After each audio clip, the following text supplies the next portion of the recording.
अपनी कि हमारा 30% से जो मुआवजा मिलना चाहिए सरकार दे, खेडूत दे, काला चोर दे। हमने मेहनत की हुई है, हमको कोई तकलीफ नहीं, लेकिन हमारी मेहनत का खून पसीना का जो हिस्सा बनता है वो हम लेके रहेंगे। वीडियो में शांतिलाल मीणा ने क्या बोला और इस वीडियो को पूरा देखना और अच्छा लगे तो सब्सक्राइब लाइक जरूर करना और हर किसी के पास ये वीडियो जाए और सब देखे। नमस्कार, मैं जलिया सिंगार। फसल खराब हुई, सरकार ने आपको सहायता की, फसल का मुआवजा मिला कि तुम्हारी जमीन का मुआवजा मिला। अगर तुम जमीन के मालिक हो तो जमीन का मुआवजा मिलता तो हम नहीं मांगते, लेकिन सरकार ने आपको फसल का मुआवजा दिया है और फसल में हमारा हिस्सा है, हिस्सा।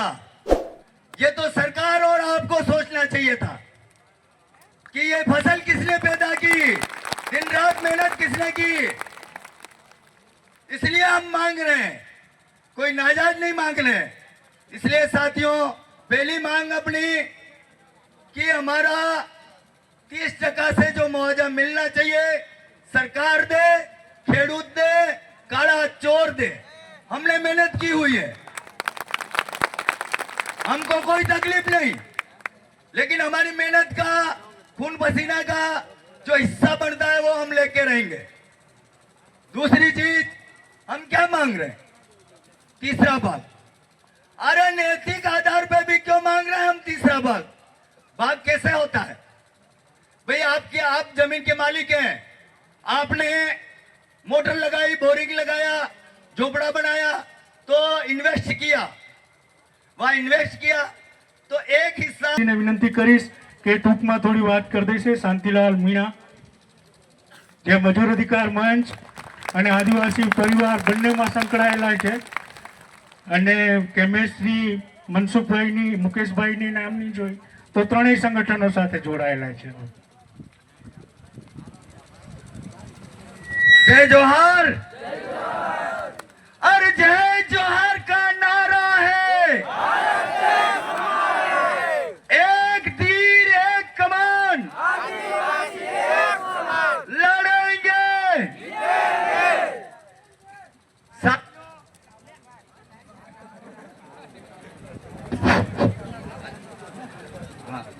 तो साथियों,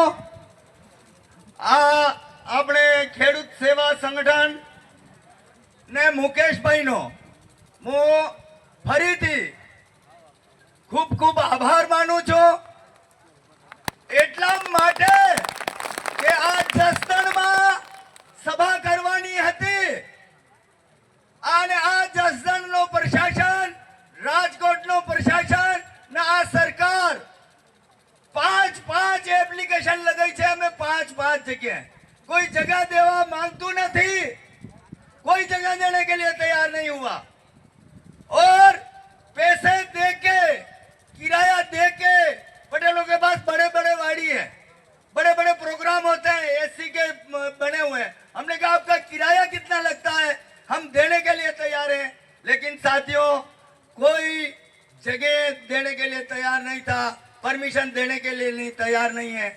ये आप लोगों की ताकत है साथियों, यही ताकत सरकार को डरा रही है।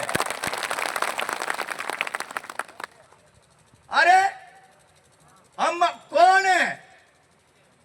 आदिवासी ना हिंदू है, ना मुसलमान है, ना सिख है, ना ईसाई है, ना आशिक है, ना नासिक। हम प्रकृति के साथ चलने वाले वास्तविक हैं। फसल खराब हुई, सरकार ने आपको सहायता की, फसल का मुआवजा मिला कि तुम्हारी जमीन का मुआवजा मिला। अगर तुम जमीन के मालिक हो तो जमीन का मुआवजा मिलता तो हम नहीं मांगते, लेकिन सरकार ने आपको फसल का मुआवजा दिया है और फसल में हमारा हिस्सा है, हिस्सा। ये तो सरकार और आपको सोचना चाहिए था कि ये फसल किसने पैदा की, दिन रात मेहनत किसने की। इसलिए हम मांग रहे हैं, कोई नाजायज नहीं मांग रहे हैं। इसलिए साथियों, पहली मांग अपनी कि हमारा 30% से जो मुआवजा मिलना चाहिए सरकार दे, खेडूत दे, काला चोर दे। हमने मेहनत की हुई है, हमको कोई तकलीफ नहीं, लेकिन हमारी मेहनत का, खून पसीना का जो हिस्सा बनता है वो हम लेके रहेंगे। हम प्रकृति के साथ, प्रकृति के गोद में रहने वाले आदिवासी हैं। साथियों, ये जो ખેડૂતનો जो वीडियो ने ખેડૂતોની હાવભાવ ને ખેડૂતોનો जो મત છે ને, મત મતલબ આપણે પ્રતિ जो વિચાર છે, તો હું એક જ વાત કહી દઉં, તમે બે ખેડૂત નહીં, ખેડૂતના દીકરા થઈ ગયા છો। જો અહીંના સૌરાષ્ટ્રના ખેડૂત નહીં હવે, એ ખેડૂતના દીકરા છે ને દીકરા કઈ રહે છે સુરત ને અમેરિકા। અહીંની ખેતી અમે વાઈએ, આ જો રૂપાળી રૂપાળી ખેતી જોવા મળે ને, એ અમારે ભાગ્યોને પરસીવાની ખેતી છે। તો ભૂલી જાજો, આ જો તમે ખેડૂત ખેડૂત કરો છો ને, તમે બે ખેડૂત રહ્યા નહીં। ओरिजिनल खेडूत हमें चाहिए, हमें जो खेती करे वो खेडूत, जो खेती करता है, जो काम करता है वो खेडूत है। कहाँ काम कर रहे हो आप? एसी में बैठ के। कहाँ बैठते हो आप? एसी में बैठ के। तो साथियों, मैं एक ही बात कहना चाहता हूं कि अपनी कोई गैर कानूनी मांग नहीं है। गैर कानूनी मांग हो ही नहीं सकती। अगर दूसरी चीज हम क्या मांग रहे हैं? तीसरा भाग। अरे नैतिक आधार पे भी क्यों मांग रहे हैं हम तीसरा भाग? भाग कैसे होता है भाई? आप जमीन के मालिक हैं, आपने मोटर लगाई, बोरिंग लगाया, झोपड़ा बनाया, तो इन्वेस्ट किया, वहां इन्वेस्ट किया, तो एक हिस्सा आपकी खेती का ना आपके इन्वेस्ट का, जो पूंजी इन्वेस्ट की उसका होता है। दूसरा हिस्सा टेम्पररी खर्च आता है। टेम्पररी मतलब खाद, बीज, हकाई, जोताई। तो एक भाग खाद, बीज, हकाई, जोताई का हो गया, और तीसरा भाग मेहनत का आता है। मेहनत मतलब उसमें जो काम करता है। तो 3 भाग होने चाहिए नैतिकता के आधार पे, अध्ययन के आधार पे। तो चौथा भाग, 5वां भाग किस बात का? फिर वो जो बाकी का भाग किसके नाम पे है हमको बताओ आप। चौथा भाग आप हमको दे रहे हो, तो एक भाग ज्यादा क्यों ले रहे हो भाई? 3 ही भाग होने चाहिए ना। एक खेती का बाड़ा, आपने पूंजी लगाई, दूसरा खाद बीज का खर्च, हकाई जोताई का, और तीसरा भाग मेहनत का। 3 भाग होने चाहिए। ये कोई गैर कानूनी मांग नहीं है। आप अध्ययन करवा लो तो तीसरा भाग होना चाहिए। अपनी जो मांग है कि हमारी कानूनी स्थिति स्पष्ट नहीं है भाग्यों की।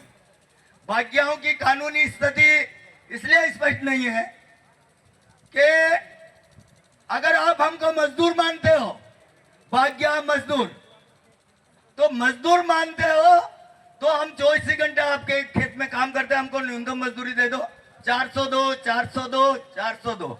हमारा 1206 रुपए बनता है, 24 कलाक आपके वहां रहते हैं। सरकार ने तय की है ये मजदूरी। अगर आप भाग्य मानते हो तो 7-12 न जिन्हें खसरा गिरदावरी में हमारा नाम आना चाहिए कि हम खेती करते हैं, तभी स्पष्ट होगा ना।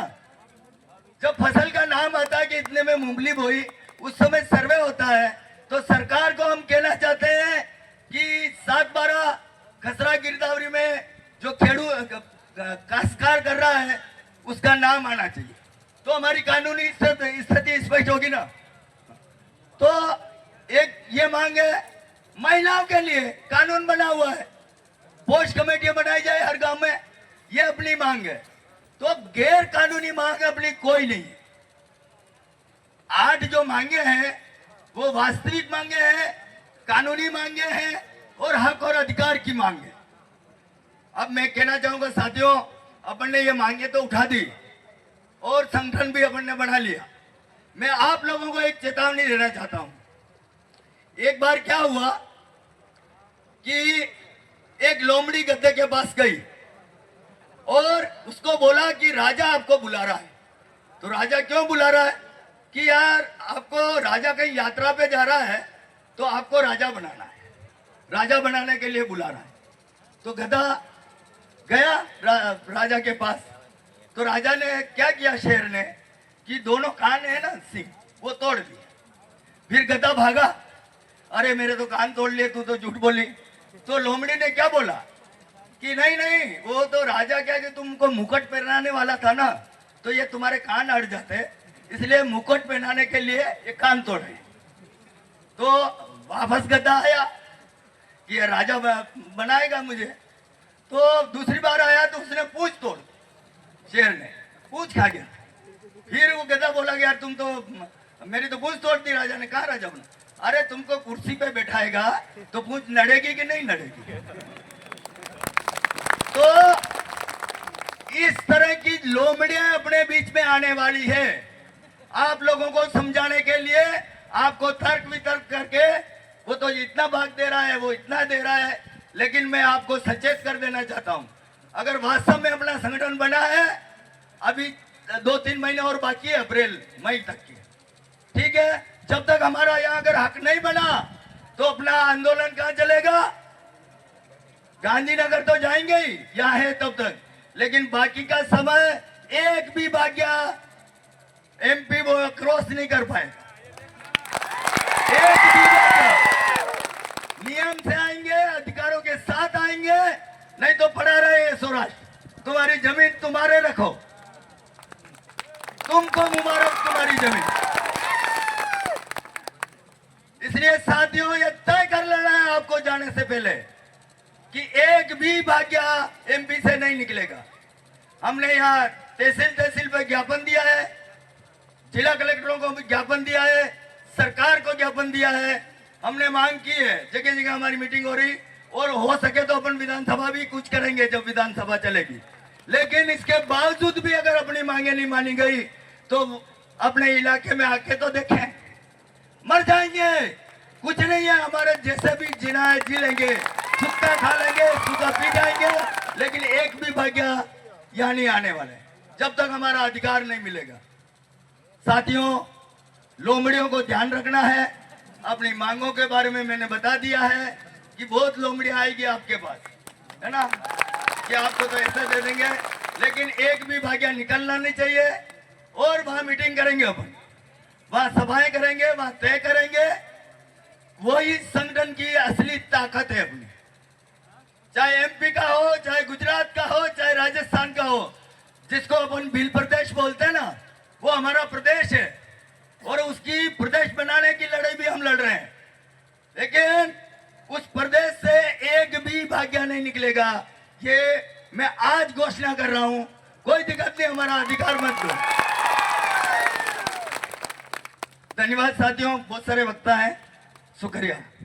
जय जोहार, जय आदिवासी। और आप इसी तरह से अपनी एकता को बरकरार रखिए। धन्यवाद।